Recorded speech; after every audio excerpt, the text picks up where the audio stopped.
Diary का एक पन्ना। लेखक सीताराम शेख सारिया। इस पाठ का लेखक सीताराम शेख सारिया आज़ादी का कामना करने वाले उन्हीं उन्नत लोगों में एक थे। ठीक है, वे दिन प्रतिदिन जो भी देखते थे और जो भी सुनते थे और महसूस करते थे उसे अपने निजी डायरी में दर्ज कर लेते थे।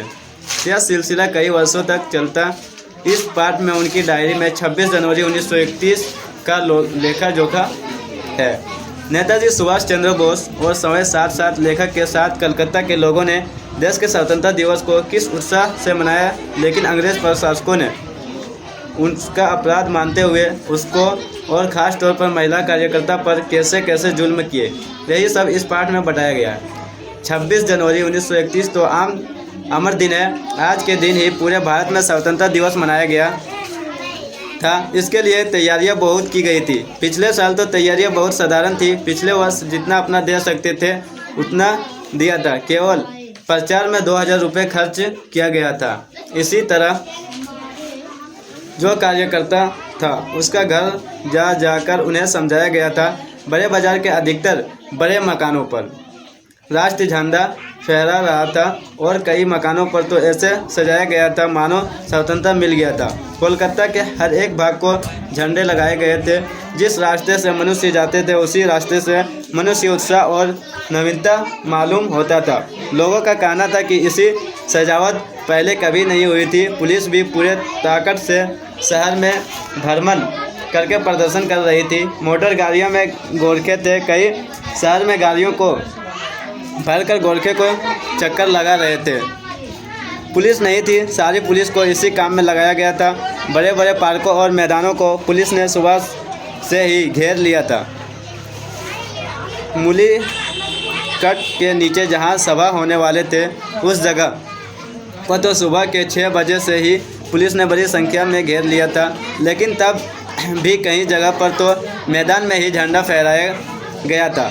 सरदानंद पार्क में बंगाल के विद्यार्थी संघ के मंत्री अविनाश बाबू ने झंडा गाड़ा।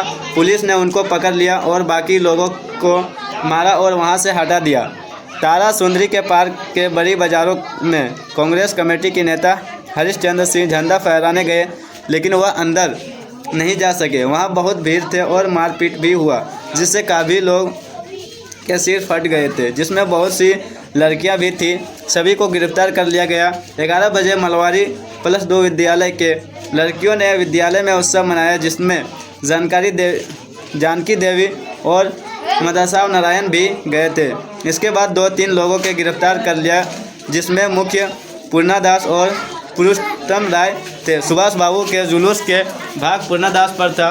स्त्री समाज भी अपनी तैयारी में लगा था। जगह जगह से स्त्रियां अपने जुलूस निकालने की तैयारी कर रहा था।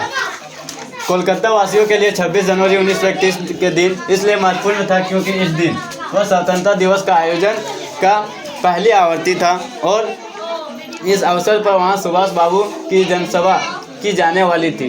विद्यार्थी संघ के मंत्री अविनाश बाबू के झंडा गाड़ने पर क्या प्रतिक्रिया हुआ था, तो विद्यार्थी संघ के मंत्री आदिवास बाबू को झंडा गाड़ने पर उन्हें पकड़ लिया गया था तथा उनके साथियों को मारा पीटा तथा भगा दिया था। लोगों अपने अपने मकानों और सार्वजनिक स्थलों पर राष्ट्रीय झंडा फहराकर पुलिस ने बड़े बड़े पार्कों तथा मैदानों को घेर लिया था। पुलिस नहीं चाहती थी कि कोलकाता के लोगों को पार्कों और मैदानों और इकट्ठे होकर राष्ट्रीय ध्वज फहराए गए। भारत की स्वतंत्रता की प्रतिज्ञा करने इसके कारण